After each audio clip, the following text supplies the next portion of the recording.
जी नमस्कार। देखिए, लीवर हमारे शरीर का लार्जेस्ट ऑर्गन है। बहुत सारे फंक्शन इसके होते हैं शरीर के अंदर, जैसे बॉडी को डिटॉक्सिफिकेशन करना। जो भी शरीर में हमारे टॉक्सिन्स है, जो खाने के थ्रू या हवा के थ्रू या पानी के थ्रू बॉडी में जाते हैं, उन टॉक्सिन्स को बॉडी से बाहर निकालना। यानी शरीर से बॉडी में जो भी जहर है, जो भी टॉक्सिन्स हैं, उनको बॉडी से रिमूव करना लीवर का काम है। वैसे ये डाइजेशन के लिए भी one of the best organ है हमारी बॉडी के अंदर। अगर किसी का लीवर खराब हो जाए तो डाइजेशन भी पूरी तरह खराब हो जाता है। आपने देखा होगा बहुत से लोगों को, अगर डॉक्टर ये बोल दे कि आपका लीवर डैमेज हो चुका है तो उनके डाइजेशन पर बहुत इसका दुष्प्रभाव मिलता है।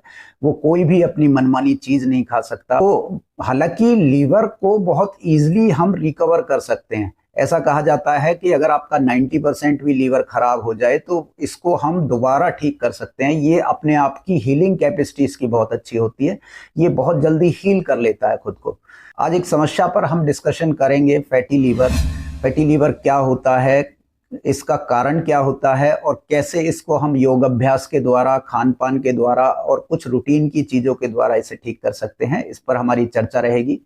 मैं आचार्य संदीप आपके अपने यूट्यूब चैनल के साथ।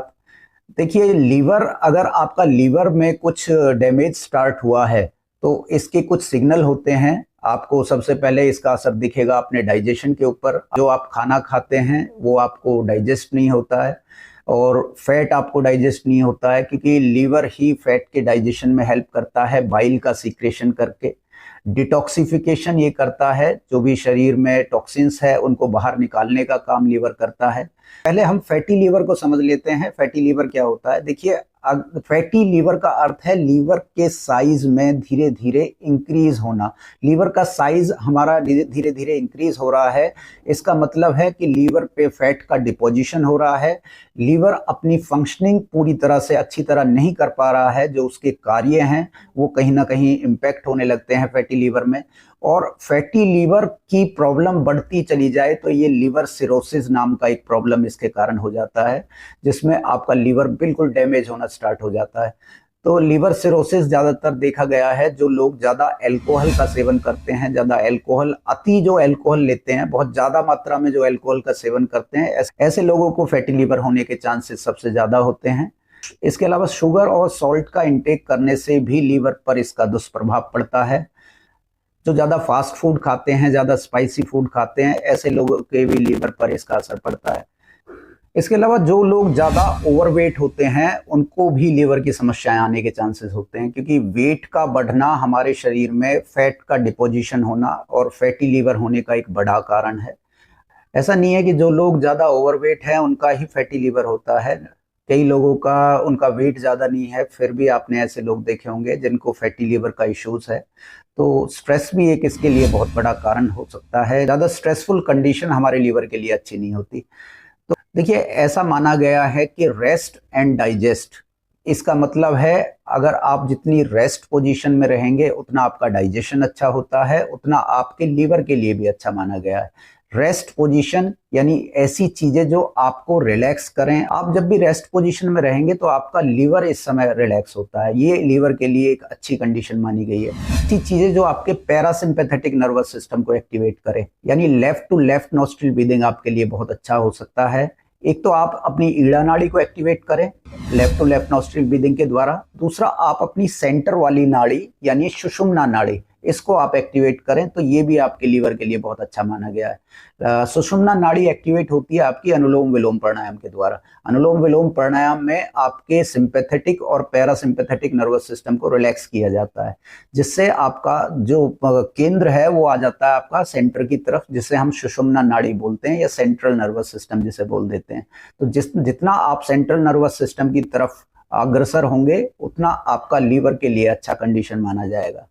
अगर मैं खान पान की बात करूं तो करेला, जो बिटर गोर्ड जिसे हम बोलते हैं, इसका जूस या इसकी सब्जी आप अगर सेवन करते हैं तो ये आपके लिए बहुत इफेक्टिव हो सकती है। इसके अलावा नीम की पत्तियां, जो नीम की पत्तियां होती हैं वो आपके लीवर के लिए बहुत अच्छी मानी गई है। शुगर और सॉल्ट का इंटेक अगर आप कम करते हैं ये आपके लीवर के लिए अच्छा है। फास्ट फूड का इंटेक आप कम करते हैं ये लीवर के लिए अच्छा है। इसके अलावा कुछ योग अभ्यास की क्रियाएं हैं जिनके द्वारा अपने लीवर को आप ठीक कर सकते हैं। मेनली 5 आसन हम करेंगे जो हमारे लीवर की फंक्शनिंग के लिए बहुत इफेक्टिव हो सकते हैं। हमारा पहला आसन है अर्ध उष्ट्रासन यानी half camel pose. Half camel pose के लिए आप सबसे पहले वज्रासन में बैठेंगे। अब धीरे धीरे आप अपने घुटनों पर इस तरह खड़े हो जाएंगे और दोनों घुटनों में आप शोल्डर के बराबर गैप देंगे। दोनों हाथों को कमर पर रखेंगे इस तरह से और सांस भरते हुए 10 काउंटिंग के लिए पीछे जाएंगे इस तरह से और सांस छोड़ते हुए धीरे धीरे वापस।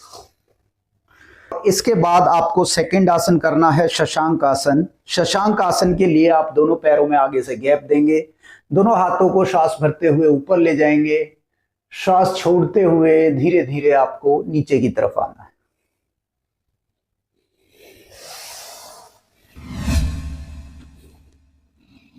यहां आप कम से कम 20 काउंटिंग रिलैक्स करेंगे।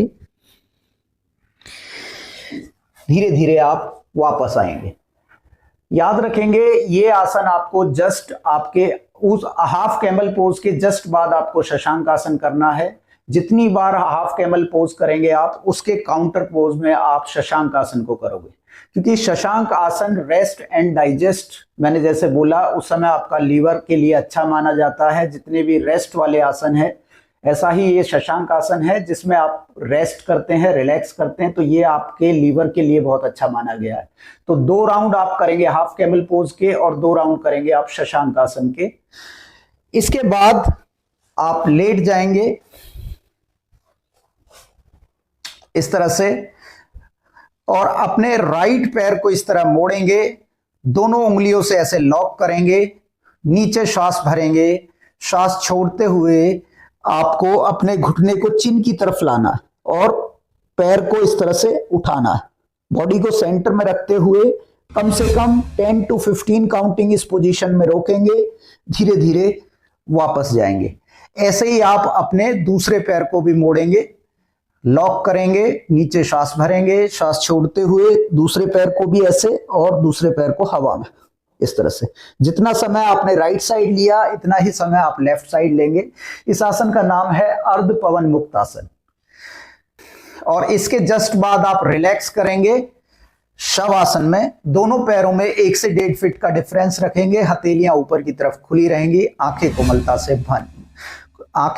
से बंद और कम से कम 30 काउंटिंग आपको इस पोजीशन में रिलैक्स छोड़ना है। श्वासों पर ध्यान लगाएंगे। मैंने जैसे कहा कि जितने भी रिलैक्सिंग पोज है वो आपके लिए बहुत बेनिफिशियल है, आपकी लीवर की हेल्थ के लिए।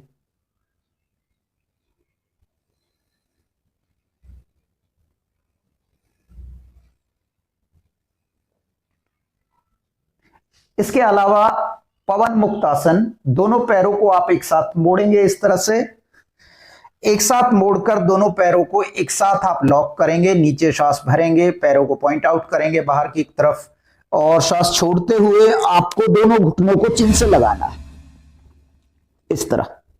यहां आप 15 to 20 काउंटिंग रोकेंगे, धीरे धीरे वापस जाएंगे और फिर शवासन में रिलैक्स करेंगे।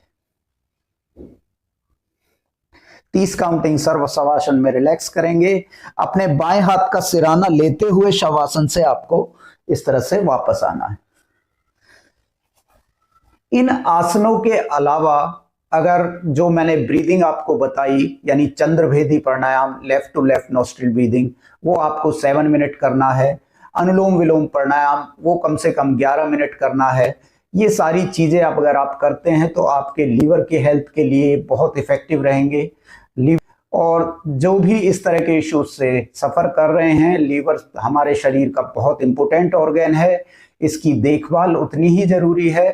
तो ज्यादा से ज्यादा लोगों तक फॉरवर्ड करें। धन्यवाद, नमस्कार।